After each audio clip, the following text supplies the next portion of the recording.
topic in honor of Pride Month, happy Pride Month, everybody, is seeking and finding and preserving and sharing the stories and the lives of our LGBTQ ancestors, or even our more recent relatives than that.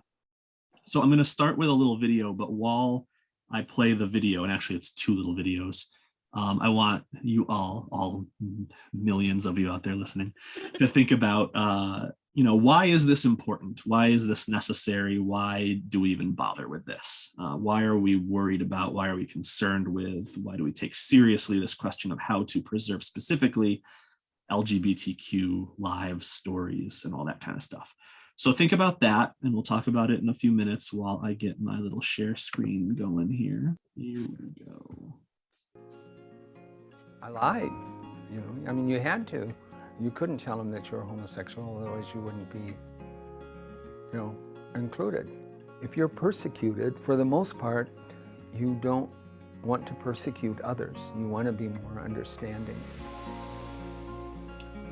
My name is Jean Nicholas Treader, born in St. Gabriel's Hospital, September 9th, 1946, in Little Falls, Minnesota.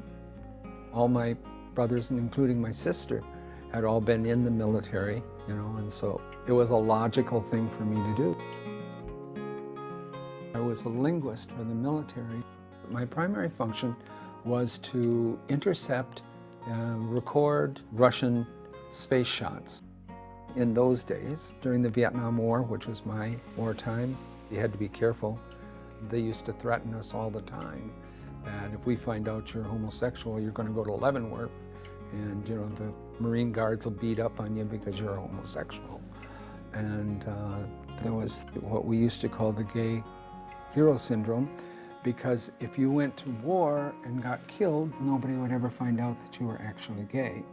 And you would still be a hero to your family, and your picture would be sitting on the grand piano next to Uncle Joe's. Then, of course, I was a linguist, so I had a top secret cryptographic code word security clearance with presidential access. I had been sent to Hawaii because a Russian space capsule was going to pass overhead. They came to me and they said, your mission has been canceled. They'll never be able to send you the coordinates and everything to make sure that you're on the right frequencies and the antenna pointed in the right place at the right time. And I said, can I go ahead and try? And they said, oh, sure, that was just a big laugh, like he isn't going to do it. So what I did is I took all the previous data that I had from when the capsules had gone over Hawaii, and a lot of it was my own data, and with a little bit of monkeying, I intercepted them, got a real good program, and they were just flabbergasted. They gave me a special commendation for doing that, which then when I got out of the service, they promptly destroyed because it was top secret classified information. So they took it out of my record and destroyed the letter of commendation. That's welcome to the military. I went to the chaplain on base, who happened to be a Lutheran, so that fit right in with me, and I knew that was good and everything like that, and told him, that I was gay and what should I do? And he said, well, you have to tell the commanding officer and that, because he said, you can't be gay and be in the military because you won't be able to do it. I was just mad because he was telling me I couldn't do it. I'd already done it for like 2-3 years when I got to him, and he was telling me I couldn't do it. And it was like, don't tell me that.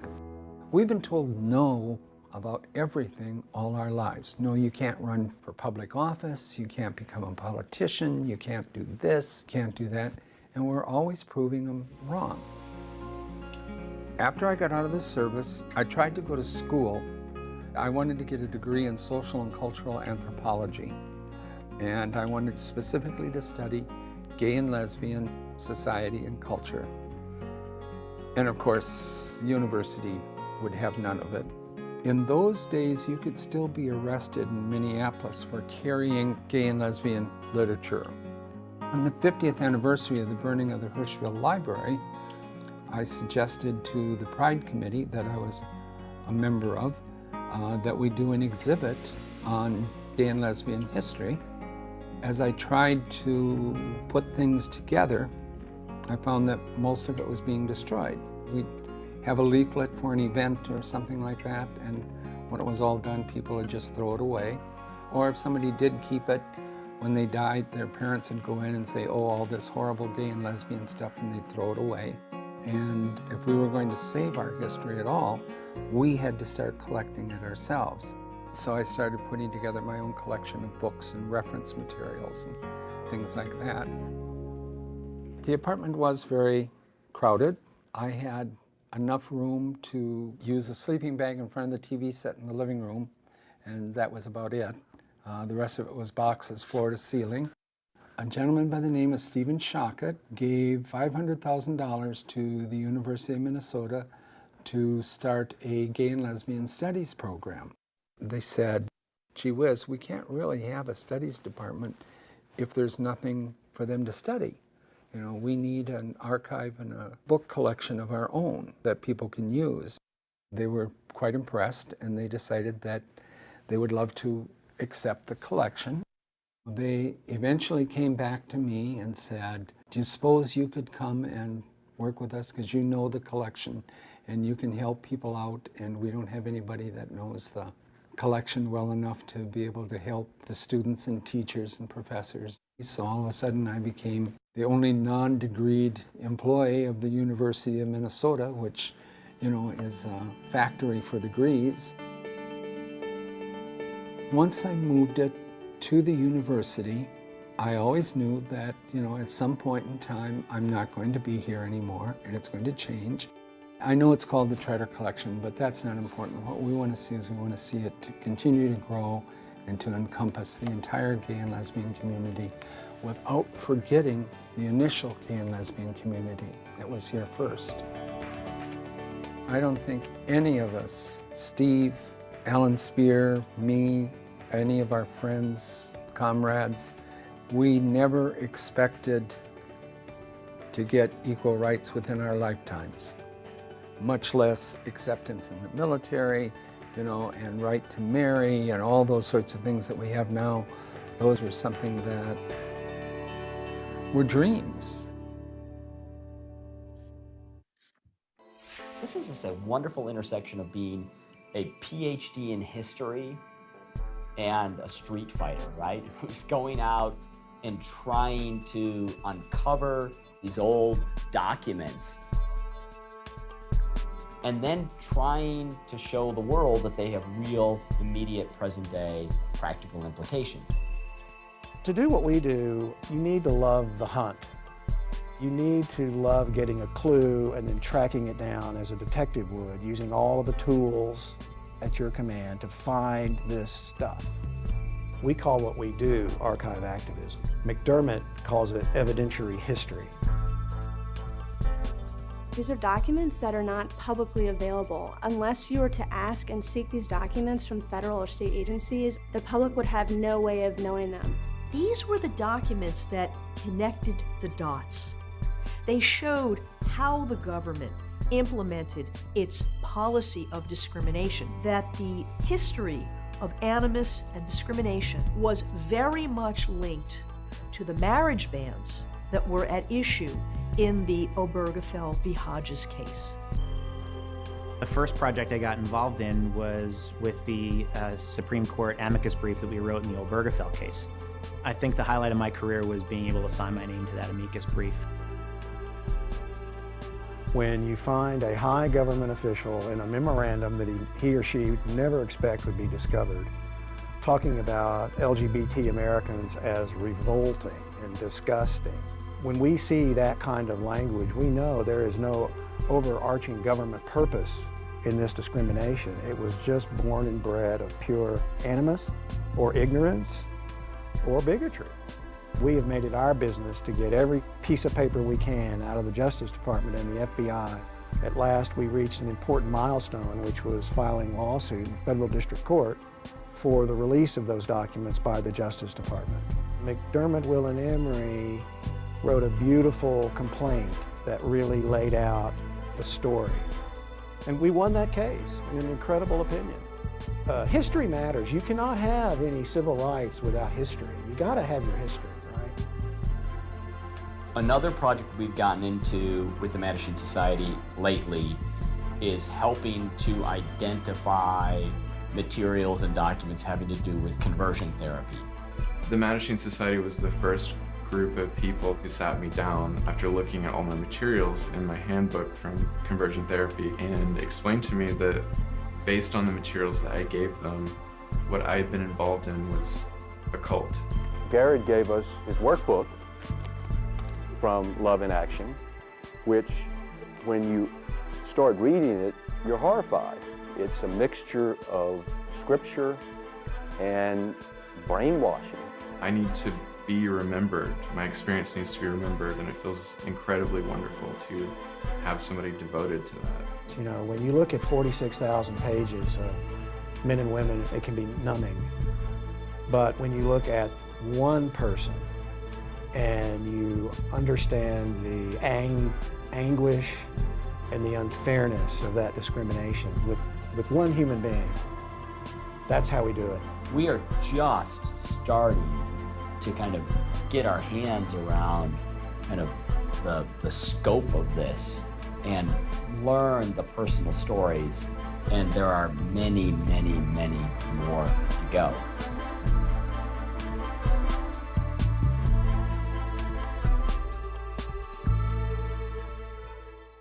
So all that is just to sort of illustrate the personal, the legal, the social implications of all this. And welcome, but not to put anybody on the spot, either Janice or Pat, you just arrived, and certainly Mark, you're free to jump in too if you want. But do you have any thoughts about why this is?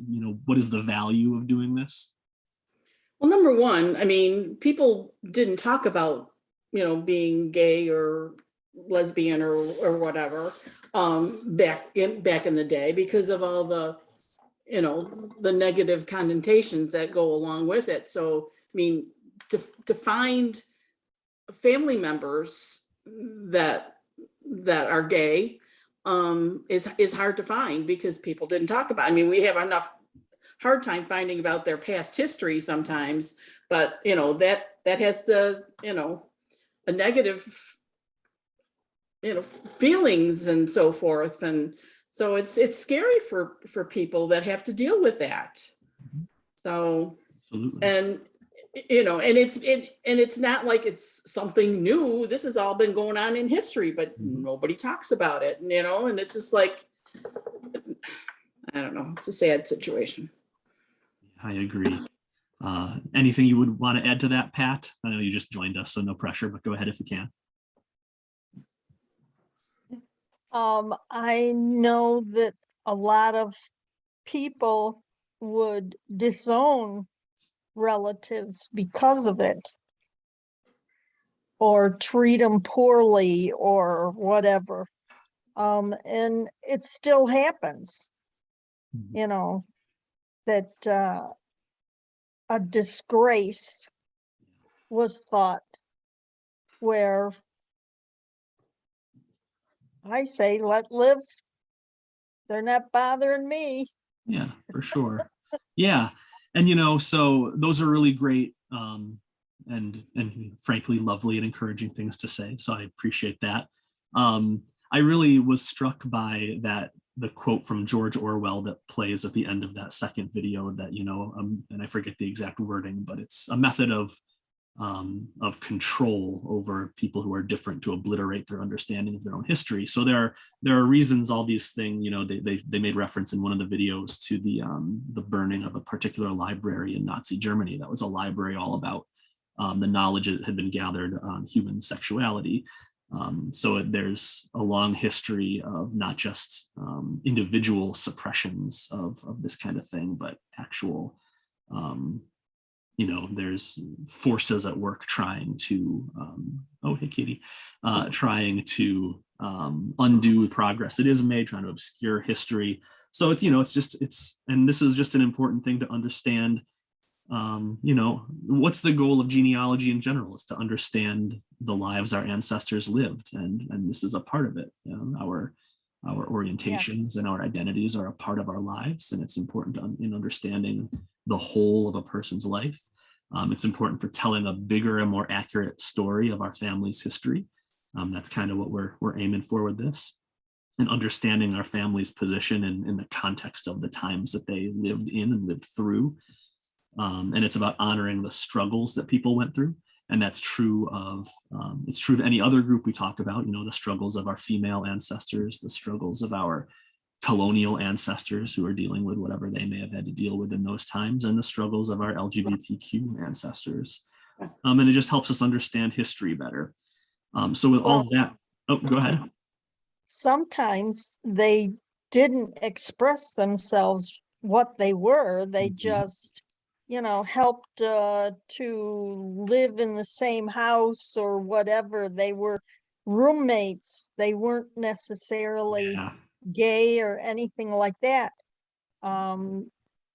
So yeah, that's very, very true. And that comes into play with a little bit of this information I'm going to share. So that's a great observation. We'll get to that though. So we've already kind of talked about this. Why is it important?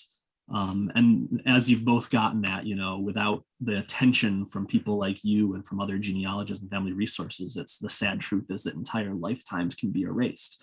Maybe you know that there was a baby boy or a baby girl born to a branch of your family, and then there's nothing. And maybe that was because there was a disagreement about the person's, you know, lifestyle at some point in their lives. But there are ways to attempt to recover those lost lifetimes. So that's the encouraging thing. So like you said, people can be rejected by or removed from their family and disappear from the record. And it should be noted that sometimes people are rejected by their family, and sometimes they feel it's not safe for them to remain in their family, so they remove themselves. Maybe their family wouldn't have literally kicked them out the way they sometimes do, but maybe just for their own well-being, they made that choice themselves to remove themselves. And so then, you know, they're in the census of 1910, and then they're not in any census after that. What happened to them? It's important to bring these marginalized lives back into the focus of mainstream history, like that whole thing about, you know, history being erased to control the narrative about people's lives. We can help undo those trends by bringing these stories back into our view. Something that came up in some of the research I was doing and some of the thinking I've been doing is, you know, well, is it fair or necessary or okay to apply labels to people who we maybe, you know, maybe they're people we don't, you know, we didn't know personally, you know, the great grandparents or the great uncle from 1830 or whatever. So is it our job to go around applying labels to some of these people? You know, we have a suspicion about what might have been going on in their lives. Does that mean we can say, oh, John Smith was gay, Jane Smith was a lesbian, and so on? I'm of the opinion that labels are natural and helpful. As a librarian, I wouldn't get too far in my day without labels of one kind or another, and none of the patrons in our library would get too far without them too. So there's this kind of knee-jerk reaction against labels, about labeling people in particular in some parts of our society, and I get where that comes from. There's definitely sense to be made about going too far with it sometimes, but what is a name? A name is a label. What is mother and father? Those are labels. Genealogy would be kind of messy and useless if we didn't, you know, we knew, well, there's a Bob and there's a Jane and there's a Sue and there's a Richard, but we don't know what the relations are to each other because we don't label people. We don't label mother, father, son, daughter, maid, servant, whatever. So labels are really helpful, and it's no different with LGBTQ type labels. Isn't a label though just a sort of opinion too? It can be. There are factual labels, and there are maybe a little bit less factual labels. And I'm not sure which slide I'm going to get to that on, but there's a little bit about the care we have to take in applying modern labels to people who, you know, for whom those words didn't even exist necessarily. But you're right that sometimes, you know, even in the lifetime of a single person, what they choose to label themselves as can change. So there's definitely some sliding scales going on here. But I think that what's really important about this discussion is that it's not about recording what people do in the bedroom. It's not about what's in their pants, what's in their whatever. it's about building a context for every member of your family tree, regardless of who they were, who they loved, what their experiences were, and rescuing these lifetimes and these ways of living from the obscurity that the forces of history have put them into. That was a little bit of a pushback that I found in some of the materials I went through, like, well, gee, why this fascination with what people were doing in the privacy of their own bedroom? It's not about that. And it isn't about that today either. You know, that's some of the pushback we get from just LGBTQ people wanting rights. Well, why do we care about what you do in your bedroom? It's not about what we're doing in our bedroom. It's about being able to exist in public. And in this case, it's about being able to exist in the historical record. So that's all that kind of goes into why I think that this is an important field to get into and to look into in your own family history. And this is kind of a sad thing to point out, but it was just a social media post I found that seemed relevant to this. The lack of boomer LGBTQ people, you know, might hear arguments, you know, well, there weren't so many gay people back in the day. It's, you know, it's all people just deciding they're gay or trans or whatever now. But this person really puts it in a nutshell, that the lack of older LGBTQ people isn't necessarily because it's a more popular thing to be now. It's because we were murdered by our peers. It's because we died during the AIDS crisis. It's because of dying by suicide because of all these lacks of supports.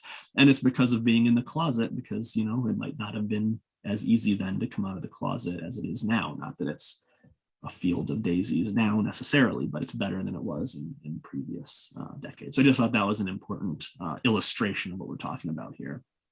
I just saw a Facebook post where a 90-year-old man has finally come out of the closet and, you know, stated to his family that he was gay. He's gay. Mm-hmm. Isn't that, I mean, it's sad on 90 years but old. it's also lovely that he finally has that opportunity.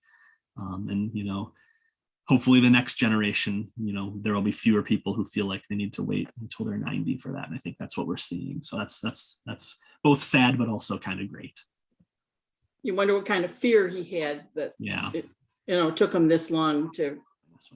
Okay, so getting into finding and recording our more distant LGBTQ ancestors, and I mean distant as in time, people from not our recent family memory, but back in, you know, few decades to hundreds of years ago.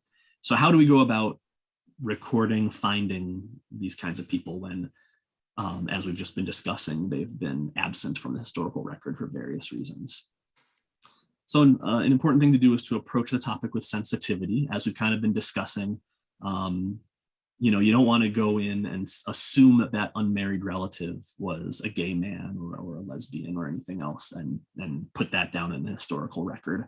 You want to be open to the possibility that that's one option, but, you know, people were bachelors, people did remain unmarried, people did have different kinds of family structures. It doesn't necessarily mean they were gay or lesbian or LGBTQ, but it's also important to approach with the intent to banish the shame and the stigma that might have kept them from fully naming their own relationships and experiences. You might hear the word queer used in modern parlance, and it's used in the wrong way. It's a pejorative, but it's been embraced by the LGBTQ community to sort of denote an adjective that catches all of the sorts of practices of living outside what's considered the normal mainstream dictated by straight society. And when you use that definition and apply that to some of the structures and some of the relationships you might find in your research for the past, that's kind of where it comes in. We're like, well, I don't necessarily want to label great uncle Frank gay, but something about his relationship with his lodger who lived with him for 40 years, you know, it's a pretty long-term roommate to have. Something was possibly going on there. Maybe he was a part of what we could label as an umbrella term, a queer lifestyle. You know, he would not have had the word to call himself gay necessarily. He might not have had any word to describe himself, but that's kind of, we can kind of think of him as being outside the mainstream. And so you can think of that in terms of being queer, and being queer as being nothing to be ashamed of. So you can look at who was in the lives of these people that you might have a suspicion were part of the LGBTQ community. And again, obviously, it's not always a blood family relationship or a legally recognized romantic partnership. So you have to kind of read between the lines and figure out what's going on. And we'll look at a few of those in more detail in a few minutes. And like I said, using care when applying labels, not necessarily using recent terms. But another great word, I was using the word queer a second ago, but you can also think of things just kind of generally as capital O other, things that are outside that mainstream, just as a way of saying, the evidence is pointing to this relative's lifestyle being outside of that mainstream. So let's embrace the possibility that they were other than that, and that is okay.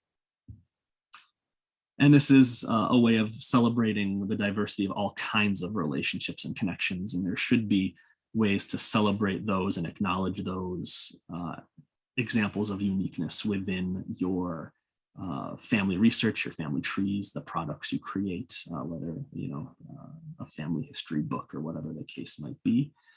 So approach the recording of these stories with an intent and a desire to celebrate. That's why you're bringing them forward. It's not to out somebody 100 years after their death or anything. It's to say, you might have been different, and that's something that we think is pretty cool, and we honor whatever sacrifices you made and whatever struggles you went through because of it.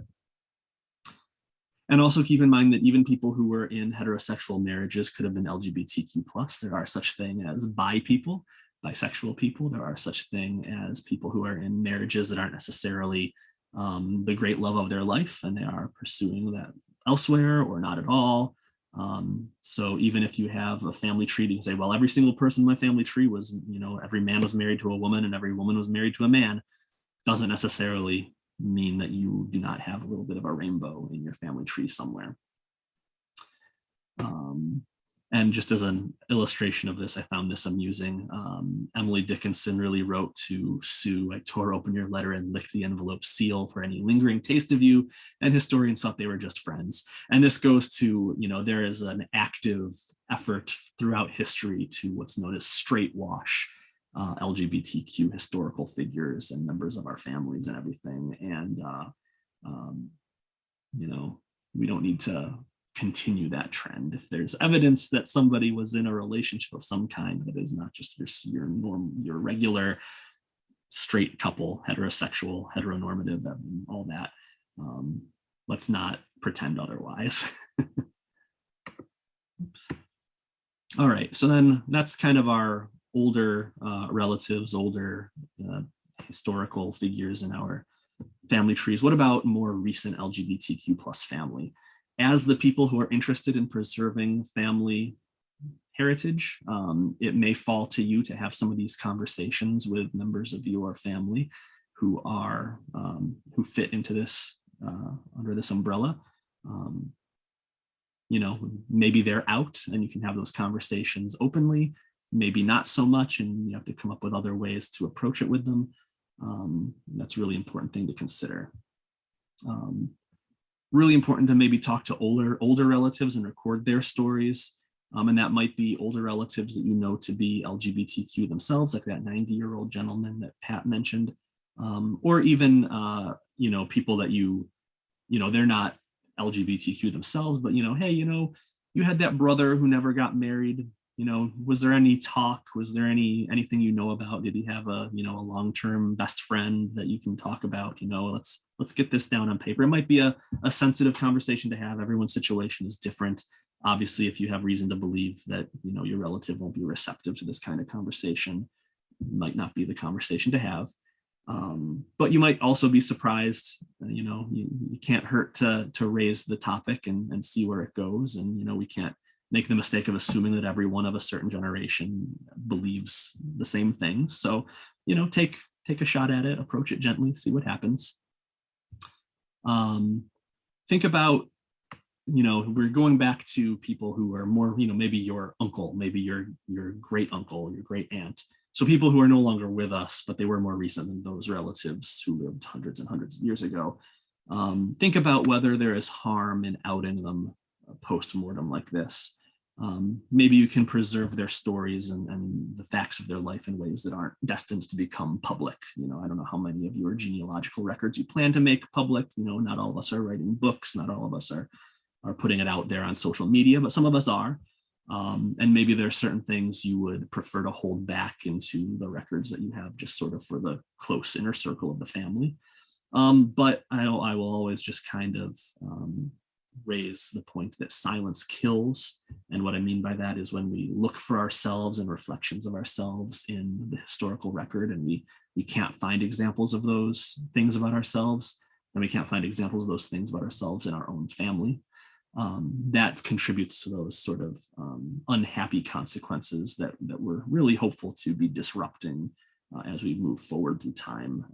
You can't change anything about the past and the way that not being able to make community together affected those who have gone before us, but by sharing their stories, we can help build community and connections and self-understanding for the generations who are alive now and to come.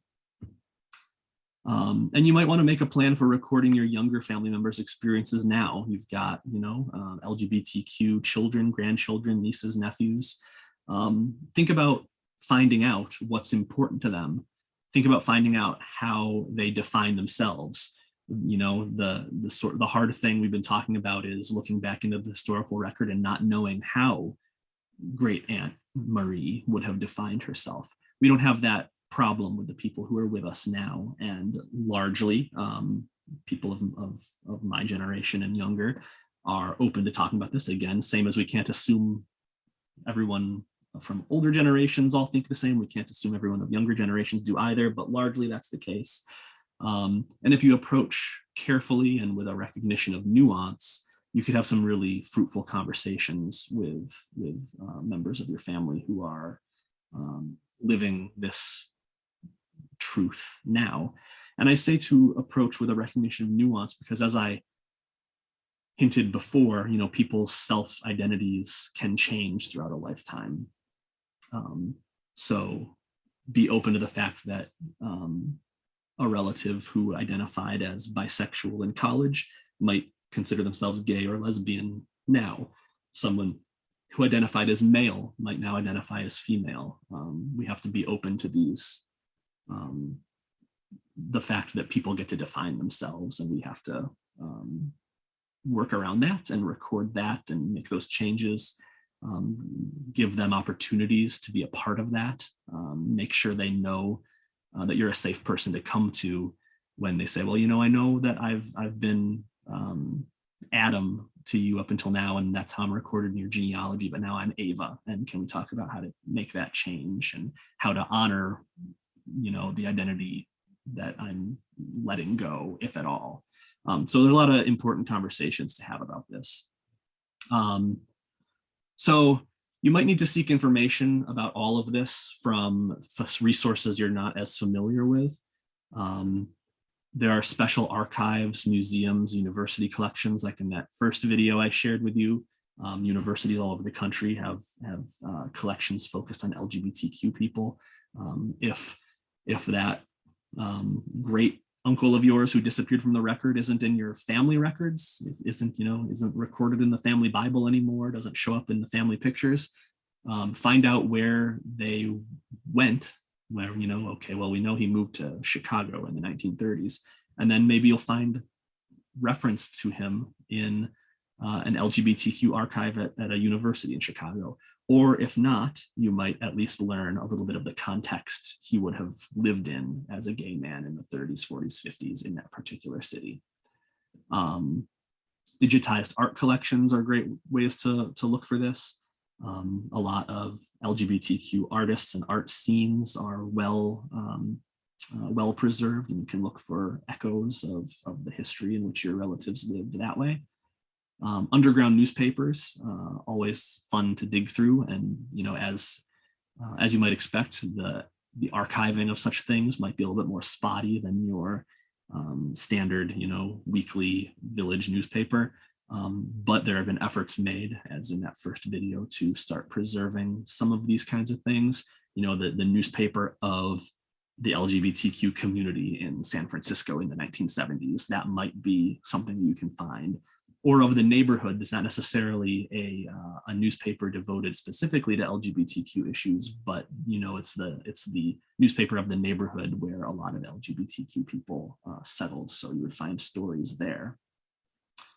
Like I said, specific cities and neighborhoods. San Francisco, New York City, in Chicago, I believe the neighborhood where LGBTQ people settled was Boys Town. So if you can find out where people settled, because an important part of the LGBTQ experience has been the fact that a lot of times we find ourselves uncomfortable in the places where we grew up. So we go to these places that we feel will be more accepting, have more of the people we want to associate with, and so on. And so figuring out where those were at the different decades and different locations is an important part of the process. There are organizations like the Mattachine Society. They were the ones who were working with the law firm in that second video I shared.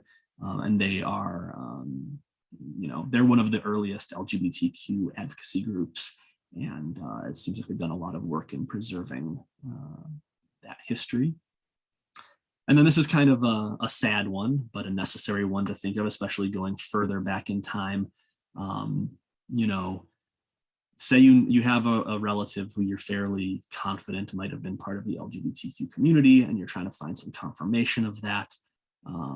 You can maybe find information about them by searching for records for the violations that society labeled gay relationships as back in those days. So some euphemisms and charges that I read about include horrid acts. So you might find that in a newspaper. It's not going to say, he was caught, having a date with a man. It's going to say he was caught committing horrid acts. Gross indecency was an actual charge that a lot of people got slapped with just for being at a bar, that kind of thing.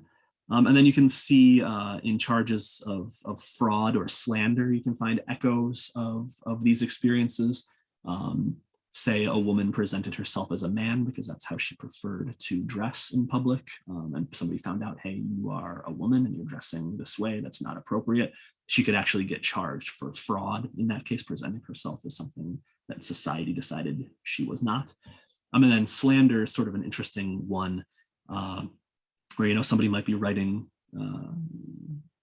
as they say today, spilling the tea about their friends, their romantic relationships, and putting out in public, well, I was in a relationship with Mark, and now he's blah blah blah. And Mark, who is not out of the closet or whatever the case might be, back in 1890s London, would file a suit of slander against that person for, how dare you accuse me of such vile acts. So. And you might get into territory when you think thou dost protest too much in some of those cases. So different ways to kind of come at finding evidence for the identities that folks might have had. And as we've indicated previously, just keep in mind that LGBTQ lives have been both hidden by choice, being in the closet, as we've discussed, and also suppressed by official bigotry. So all of these present special research challenges that will be difficult but not impossible to surmount. Some topics of special interest you might think about, especially when maybe in conversation with currently living relatives who are part of this community. The fact of migration and diaspora, as I indicated a few minutes ago, a lot of us don't stay in our hometowns. We seek our communities elsewhere. So, where did you, Uncle Bob, where did you go after you left Penn Yan? Where did you find your community? Was it in Rochester? Was it in New York? Was it in Boston? Did you go to San Francisco? What's the case? There are some health issues that are of significance to the LGBTQ community, especially the AIDS crisis, sadly, but that for LGBTQ people of a certain age, that's a major sort of a major delineating mark in their lifetimes, where before there was sort of a golden age, youth and fun and friendship and love, and then this crisis happens. It forces a lot of people back into the closet, kills millions of people, many people. So something to get that oral history about if you have someone in your life who went through that. The coming out process, that's always, something, if they're open to talking about that, they're usually interesting and important stories that can be meaningful for the next generation. And sadly, things like all the discrimination, rejection, and all these negative personal outcomes that folks have been subjected to because of being a part of this group. It's sad, but it's a part of the reality and it should be acknowledged. But as we acknowledge all those negative kinds of things, we can also turn around and look at the amazing positive things that they experience in their lives, the milestones and their affirmations of their rights. Where were you when Ellen came out and said, "Yep, I'm gay"? Is that something you remember? Where were you when the Obergefell decision that permitted same-sex marriage at the federal level was put down? What was your reaction to that? Did you go get married? Did you go to a party to celebrate that? Finding out about those things can be really important for the historical record. And, just things like travel, leisure, fun. Where did you vacation? Where did you find yourself welcomed for these kinds of things? What did you do just to cut loose and have a good time? What kinds of political beliefs, activities, and protests were you involved in? What's your relationship with your religion like? Are you religious? Did you have a religion growing up and have to separate yourself from it? Has your religious background been supportive of you? Everybody's going to have a different story about that. And obviously, part of this is our relationships, both romantic and otherwise, and the concept of found family, which is so important. Who did you find, especially if your own biological family was no longer supportive or safe for you? Where did you find family? And this is a really important topic for LGBTQ people. It's a result of the need to find people who get it. It might not even be a rejection situation. Maybe you still have a perfectly fine relationship with your biological family, but you need people who understand you and where you're coming from. So you go and you find that additional support group. But it could be because you've been rejected, or it could be because you weren't safe in that situation anymore. So you leave that family and you find a family among the LGBTQ community. And these can be some of the most important relationships in our lives, and they deserve to be recorded. And there's a lot of talk about how to record these kinds of relationships that don't fit neatly onto a family tree. They're not blood relations. They're not officially adopted or anything like that. So how do we honor those kinds of relationships? And I'm going to talk about this again in a minute, but this doesn't necessarily just go for LGBTQ plus people. I think we all have important non-familial relationships in our lives. Like I would love for, if somebody is doing the family tree of my generation, I'd want my partner to be included, but I'd also want my 3 best friends to be included because they have been such an important part of my life, regardless of my sexual orientation and all that. And we all have best friends, and we all have second mom figures and all that kind of thing. And maybe there should be a place for people like that in our family trees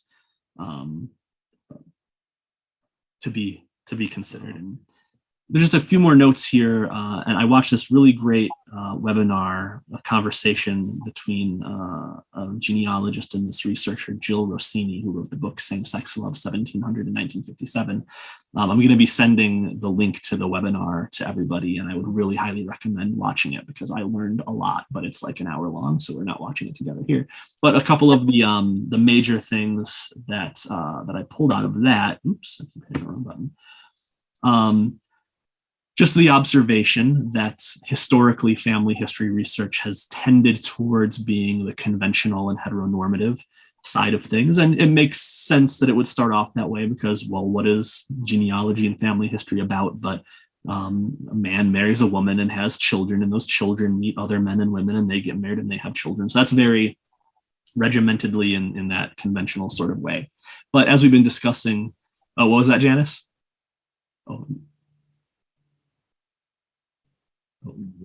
I said it's bloodline, basically. Yeah, and it doesn't get more elemental than that, right? And that kind of tends towards this conventionality.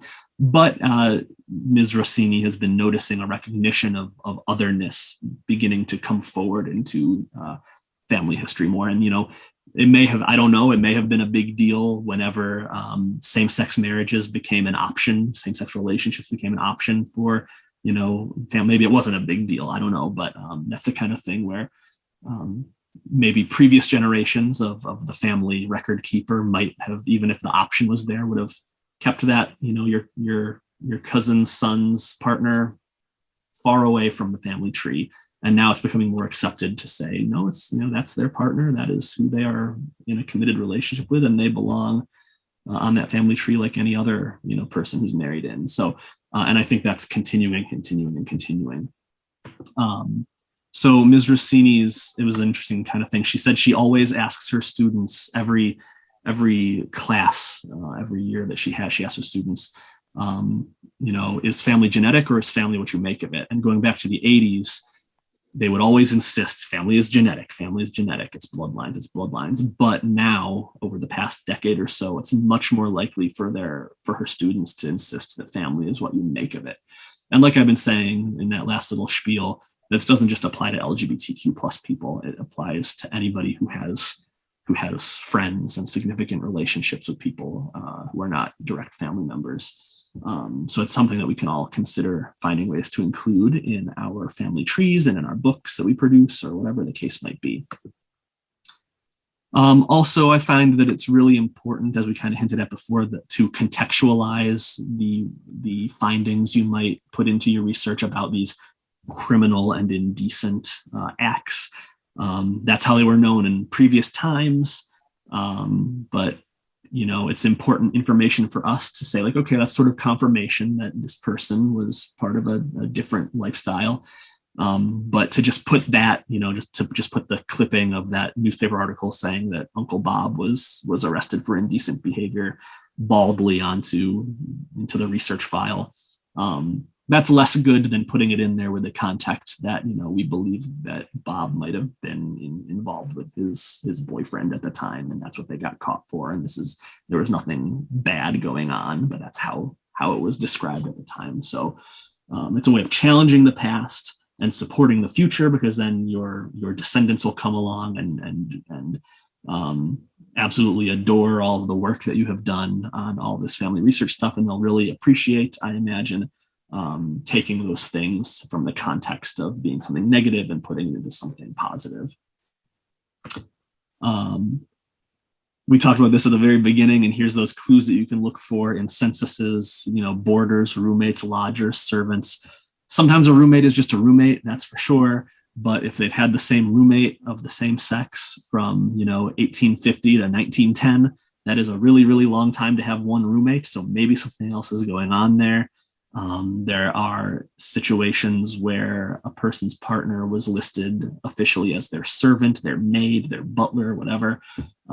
It might be really hard to tease out some of those details, but maybe you can put that in context with other information that you have to say, you know, that roommate, that maid, that whatever may have been more to this ancestor than what it says in these records. And a really interesting thing that I find ironic is that because of the laws against male homosexuality, that kind of makes it easier for us to find our LGBTQ plus male ancestors and harder to find our female LGBTQ plus ancestors, because they weren't out there getting arrested every other day for these indecent behaviors. And it's also important to note that women have been living together for economic reasons for centuries.